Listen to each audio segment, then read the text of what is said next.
इस बुक को लिखने के पीछे जो 19 साल तक आपने वेल्थ क्रिएशन स्टडी की उसे समाहित करने की कोशिश की है, क्या पर्पज रहा है और क्या खास बातें आप लेकर चल रहे हैं? सो शेयर बाजार में क्या होता है कि when we start we don't know anything, you just passionate and your stock market buff, या एक पागल की तरह एक जुनून होता है. एक्चुअली स्टॉक मार्केट जुनून होता है. तो मैं भी वैसे था, रात को 12-1-2 बजे उठा के आप मेरे से बात करो तो शेयर बाजार के बारे में बात करने का है. वीकेंड्स में भी मैं सिर्फ बैलेंस शीट पढ़ता था. उसमें नॉवेल्स और उसमें इतने इन्वेस्टमेंट बुक्स नहीं मिलते थे. So I used to read all the balance sheets. 200-300 balance sheet collection होते थे. मैं जिसके यहाँ जाता था उनके यहाँ से बैलेंस शीट उठा के ले आता था. So that's how the passion was there, and we started with a small broking house in 87 and all. Then we started writing research in 92, 93, and then some point of time I realized, then I met Buffett. I heard about Buffett and read his letters. That inspired me, hugely. That boss, EPS or PE is not the end of the world. There are many more things in that, and you have to have an investment philosophy. और वो बहुत time लगता है. 20, 25, 30 साल के बाद भी यदि आपको अपना इन्वेस्टमेंट फिलोसफी मिल जाए, इट्स लाइक फाइंडिंग योरसेल्फ. ना सो उसमें वो जर्नी चालू की हमने. हमको नहीं मालूम था कि क्या निकलेगा, कैसे निकलेगा. हम बोले कि जितना भी हम 12 महीने स्टडी करते हैं उसको एक वेल्थ क्रिएशन स्टडी के रूप में हम उसको पेश करेंगे. So that is how we started from 96, and that was incidentally the year when Motilal Oswal became a corporate. So to felicitate corporatisation we started with the study. और अब तक 19 आप इस तरीके 19 साल से ये चल रहा है. हर साल हम करीब 2-2.5 महीना खराब करते हैं अक्टूबर-नवंबर में, और ये पुस्तिका निकालते हैं स्टडी ऑन वेल्थ क्रिएशन. ये सब motilaloswal.com के ऊपर it is all available without registration. So but ये जो जर्नी है, journey of finding an investment philosophy, and every year क्या क्या होता है. सो इसमें सब कुछ मतलब इस पुस्तक में उसकी समरी है कि हाउ यू, जैसे पहला स्टडी है उसमें सबसे पहले बोलते हैं कि return on equity is required. अब return on equity is required ये कोई बहुत बड़ी चीज नहीं अभी 20 साल के बाद, लेकिन उस समय रिटर्न ऑन इक्विटी के ऊपर कोई फोकस ही नहीं करता था. Don't focus on EPS, focus on return on equity. ये मेरे ख्याल से 93 और 94 के बर्कशायर लेटर में ये बात लिखी हुई है, and that hit me like a big thing कि बॉस मैं तो गधा हूँ, ईपीएस ही देखे जा रहा हूँ मैं. I'm not bothered about how good is the franchise and how good is the return on equity. And then I said, boss, this guy is something very unique. Let me start reading. Then I started reading from 67 till 97. I read all the annual reports of his, and that actually started giving the series of wealth creation studies. तो आप अपनी life में Warren Buffett से सबसे ज्यादा inspired है? He is clearly a hero. Full inspiration in the sense that everything. He doesn't know me, I know him. It's a one-way traffic, but it is wonderful. You not only investing, but many other things. How to have friends, what kind of books you should read, how to behave in life, how to recruit people. Actually, how to do business per se. The business fundamentals came from him. Apart from investing, it's all intermixed. How you manage your business is the kind of qualities you're looking for in other what you want to invest in. The kind of people you're looking at are the people whom you can understand, whose integrity you can vouch for, whose passion you can vouch for. So ये सब मेरे ख्याल से बहुत कुछ वहाँ से आया. मैं समझ सकता हूँ, क्योंकि मुझे पता है कि आप हर साल बर्कशायर हैथवे की एजीएम में अमेरिका जाते हैं, और आपके कई फोटोग्राफ मैंने वॉरेन बफेट साहब के साथ देखे हैं. लेकिन आपकी 19 साल की स्टडी 19 मिनटों में से पूरा करना इम्पॉसिबल है. लेकिन फिर भी कोशिश करता हूं. जो कुछ बड़े मुद्दे आपने इस स्टडी में बताए हैं और जो 4 पॉइंट खास तौर से आपने रखे हैं, उसके पहले पॉइंट पर आना चाहता हूं, जिससे कि वेल्थ क्रिएशन की शुरुआत होती है. और मैं हमेशा से इस चीज का आपका बड़ा प्रशंसक हूं कि आप एक चीज पर सबसे ज्यादा फोकस करते आए, वो है क्वालिटी. और पहला पॉइंट आपने वही चुना है इसमें भी. सो एग्जैक्टली जब जो इन्वेस्टिंग है उसका चालू होता है quality and quality of business. First is quality of business. If the quality of business, क्योंकि बिजनेस भी क्या है, कई तरीके के होते हैं. तो 2007 रिपोर्ट में बफेट से एंड वी हैव रिटन हमने स्टडी किया ग्रेट, गुड, ग्रूसम. तो 3 तरह के बिजनेस होते हैं. Great business, good business, gruesome business. यदि ये भी समझ में आ जाए ना, ये भी अपने आप में बहुत 2007 में बफेट को समझ में आया कि there are only 3 types of business in the world. At least he could put it in words. Because ultimately he is also writing an annual report what has been his insight in that year. So उन्होंने लिखा 2007 में कि there are 3 types of businesses: great, good, gruesome. अब great good gruesome means क्या होता है कि अच्छा मार्केट इतना डिफरेंशिएट नहीं करता है कि वैल्यूएशन में. Great business is a business where whatever capital you employ, it earns very high return on equity, 20-25%, but every year after that, 25, 30, 40, 50, 60, as a coupon keeps increasing. You know, if you see Nestle in 2000 was earning about 22-23%, and I think in 2011 or 12 it ended up making 135%. Every year it was just climbing. Then again the capex they did and a little bit of a decline to 80-90%. But you know, I mean that's the kind of business are great business. There are very few. Most skills 30-32 company होंगे ऐसे. Then you come to the good, where there is another kind of bank account where you get 18-20%. But you have to keep putting more. When you want to double the profit, you have to put more capital. Right. Say HDFC Bank. HDFC Bank will earn about 18-22. Say about 20%. Right. So यदि आपका 1000 crore profit है, तो 5000 करोड़ के capital में उसमें आपने 1000 crore profit कमाया. यदि 1000 करोड़ प्रॉफिट आपको 2000 करोड़ करनी है, तो आपको 5000 करोड़ और लगाने पड़ेंगे. नेस्ले में वो जरूरी नहीं है. नेस्ले में I mean they can by magic they can earn more money by deploying no money. So they can pay out everything by way of dividend. But HDFC Bank cannot do that. So there is a great business that is Nestle, good business which is HDFC Bank. Then there are gruesome businesses, which is the 90% of the problem. In investing, 80-90% is to avoid the gruesome. मतलब gruesome का मतलब हिंदी में क्या नाम है? बहुत खराब business, बहुत सत्यानाश businesses. You know, so and there are lots of them. I would think 75% are like that. अब gruesome business का क्या कहानी? इसी पे आपसे लेता हूं, क्योंकि जनरली होता ही है कि बुरे बिजनेस पहचान ही नहीं पाते लोग. तो ये ग्रूसम या बुरे या सत्यानाश वाले जो बिजनेस आप करें, इसे पहचानते कैसे हैं आप? हाँ, ये बहुत सिंपल है actually. At one level it is simple. लेकिन मैंने उस पेज को, जो page 6 and 7 in 2007 report, I would request all the viewers to go and see this. I read 45 times to understand what is gruesome. What is gruesome? ये समझना भी अपने आप में बहुत बड़ा ब्रेक थ्रू है. What is gruesome is not the loss making businesses. Gruesome is a the business is a company where you actually don't make as much as the cost of capital. So 10% cost of capital है, आप 7% कमाते हैं, 6% कमाते हैं, और या घाटा भी करते हैं. It's a legacy. भाई ठीक है, बिजनेस में कभी अच्छा होता है, कभी खराब होता है. But that is not the problem. The problem is that there is a mandate to the management to grow the business irrespective of the quality. तो वो जो 5% कमा रहा है, 10% कॉस्ट ऑफ कैपिटल है, वो आदमी भी अपने आप को ग्रो करने की कोशिश कर रहा है. तो उसमें क्या करता है वो, he puts 10,000 crores, 20,000 crores to grow that useless business. So it becomes the bottomless pit of capital, death of capital. And इस तरह के बिजनेस जितना ज्यादा बढ़ेंगे उतना ज्यादा लॉस करेंगे. हाँ, ना लॉस नहीं करेंगे. See, it's a useless deployment of capital. Absolutely. Misallocation of capital.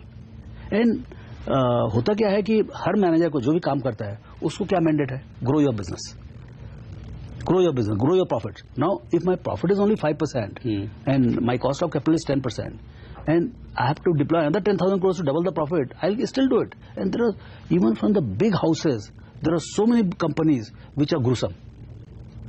But somebody has to explain them that these are gruesome. And which manager has guts to go and say to the boss that, boss, your business is useless and please get out.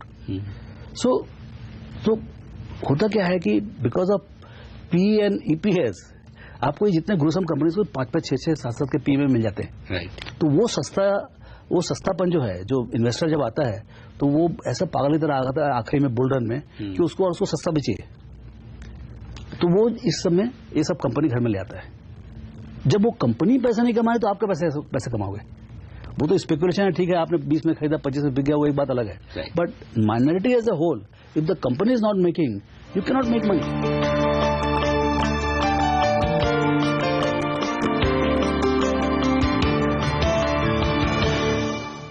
दूसरी step पर आता हूँ. Quality की आपने बात की, लेकिन quality के साथ साथ ग्रोथ, ये एक बड़ा ड्राइवर है किसी भी स्टॉक को आप जब पसंद करते हैं या खरीदने की कोशिश करते हैं.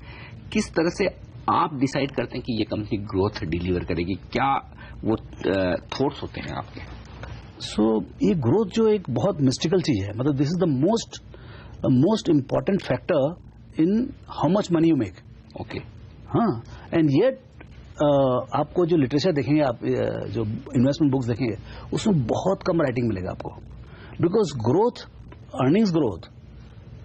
अर्निंग्स एस्टिमेशन के लिए आपको बहुत लिटरेचर मिलेंगे, लेकिन अर्निंग्स ग्रोथ समझने का ये बहुत इंडिविजुअलिस्टिक है. हर कंपनी का अपना एक सिचुएशन होता है. बहुत छोटी कंपनी है, बहुत कॉम्पिटेंस है, बहुत रैपिड से ग्रोथ हो जाएगा।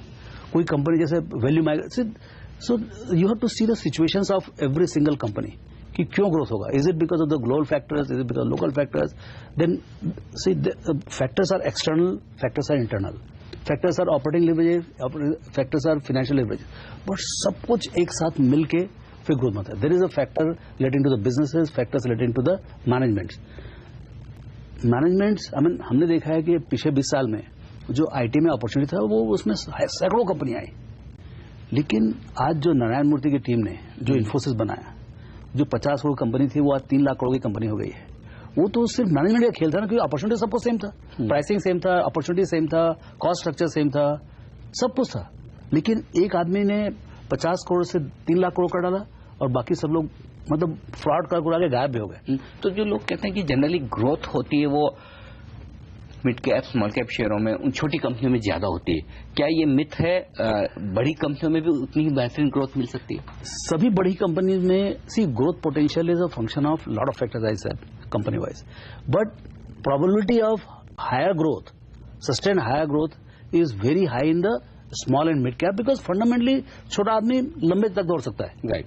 मतलब जैसे आप यदि आज के जमाने में जहां पर से $2 ट्रिलियन की इकोनॉमी है, जहां पर यदि आपको 1000-2000 करोड़ का नया बैंक खोले, अब जैसे आईडीएफसी है, IDFC has more growth potential fundamentally, other things being same, more growth potential than से SBI because of size and भाई जीरो मार्केट शेयर से चालू करो या 0.001 मार्केट शेयर करो, कोई 22% मार्केट शेयर, तो 22% वाला तो कोई 2000 करोड़ का मार्केट शेयर नहीं हो सकता है। So there is a growth limitation at SBI level, but it doesn't mean that SBI will grow slower than IDFC.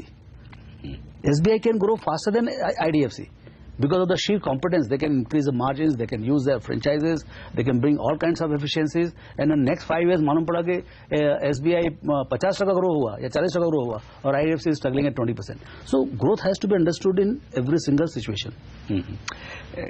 तीसरा जो एक बड़ा पॉइंट आपने रखा है इस स्टडी में वो है लॉन्जिविटी का, यानी कि लंबे समय तक आप किस तरह से स्टॉक में इन्वेस्टेड रह सकते हैं, मार्केट में इन्वेस्टेड रह सकते हैं। क्या ये वाकई में इन 2 फैक्टर्स के साथ अगर मिलाकर चलें कि जहां आपको पता है क्वालिटी है, जहां आपको पता है कि ग्रोथ है, तो फिर सिर्फ ये एक किसी आपके इन्वेस्टमेंट को लंबा समय देने की बात है, पैसा तो बहुत जबरदस्त बनेगा फिर। नहीं, ये लॉन्जिविटी बहुत इंपॉर्टेंट है, क्योंकि अल्टीमेटली आपको ये समझने है कि एक तो पावर ऑफ कंपाउंडिंग समझने का, one of the thing in investing मेरे को 91 में समझ आया what is power of compounding. Stock market is only about compounding.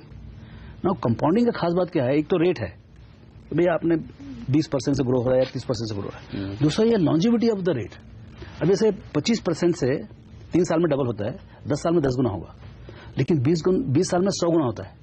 अब यदि क्वालिटी ऑफ कंपनी बहुत ऊंची है तो 10 साल में आपका free cash flow will be almost से आपका, जैसे let me go little slow, okay, there are 2 types of companies. हाँ, एक कंपनी 100% आरओई है और 25% ग्रोथ है, राइट। दूसरा कंपनी है 25% आरओई है, 25% ग्रोथ है। दोनों का ईपीएस 10 साल के बाद 10-10 गुना होगा। यदि 10 रुपए है तो 100 रुपए होगा। लेकिन पहली कंपनी जिसके जो ज्यादा प्रॉफिटेबल है वो भी 41 रुपीज कमाएगा, ये भी 41 रुपीज कमाएगा अगले 10 साल में। लेकिन 41 रुपीज कमाने के बाद उसका 36 रुपया, करीब 35 से 36 रुपया आपको डिविडेंड आएगा, दूसरे में 0 डिविडेंड आएगा। तो ये जो आपने मान लो आपने से 20 के पी में खरीदा, ये 25 के पी में खरीदा, 1 पैक 25 के पी में खरीदा, तो 25 रुपया आपको करीब 7-8 साल के बाद आपको 8 साल में आपको डिविडेंड में वापस मिल जाएगा पहले कंपनी में, दूसरे कंपनी में कुछ नहीं मिलेगा। तो ये जो इन्वेस्टिंग में जो ग्रोथ और लॉन्जिविटी की ग्रोथ का जो इक्वेशन है वो समझना बहुत जरूरी है। और यही वजह मैंने जनरली जब भी आपसे बात की है ऑन कैम ऑफ कैम, आप हमेशा एक चीज पर बहुत फोकस करते हैं कि कंपनी डिविडेंड पेइंग होनी ही चाहिए। क्यों होनी चाहिए? या क्या सेंस लेते हैं आप उससे? सी देखिए, एक तो पहली बात जो है ना, हम बोल रहे हैं कि भाई quality of business is very good, ये 50% कमाते हैं, 60% कमाते हैं और ग्रोथ है 20 से 25, उससे ज्यादा ग्रोथ नहीं हो सकता ना आपका। शुरू में बहुत छोटे हैं तो ठीक है, 2-3 साल आप 50% से ग्रो कर सकते हैं, 60% से ग्रो कर सकते हैं, then your growth rate will drop. तो आप पैसे लेके जाओ, कहाँ जाओगे आप? राइट, है ना? तो आप ट्रेजरी बनाओगे तो वैसे डूब जाने वाला, बैंक वाला खा जाएगा आपका पैसा, 5-6% में वो सड़ते रहेगा वहां पर, उससे कुछ नहीं होना। इन्फ्लेशन 8% है। So obviously the management has to have mind set कि भाई ये पैसे एक्सेस हैं, ये लेट्स डिस्ट्रीब्यूट, यू नो। सो उससे क्या होता है, वैल्यूएशन में बहुत अंतर पड़ता है। And my total return as a minority मेरे को मिलता है क्या अल्टीमेटली, डिविडेंड एंड एप्रिसिएशन। तो जो ईपीएस है वो तो चेंज होने वाला नहीं है, because if you don't pay और नॉट। लेकिन मेरा जो परचेस प्राइस जो मेरा फिक्स है, जैसे मान लो 25 रुपए में कोई शेयर खरीदा, उसमें आप 2-2, 3-3, 4-4 रुपए आप डिविडेंड देते रहते हो, तो 5-6 साल में मेरा स्टॉक फ्री होता है।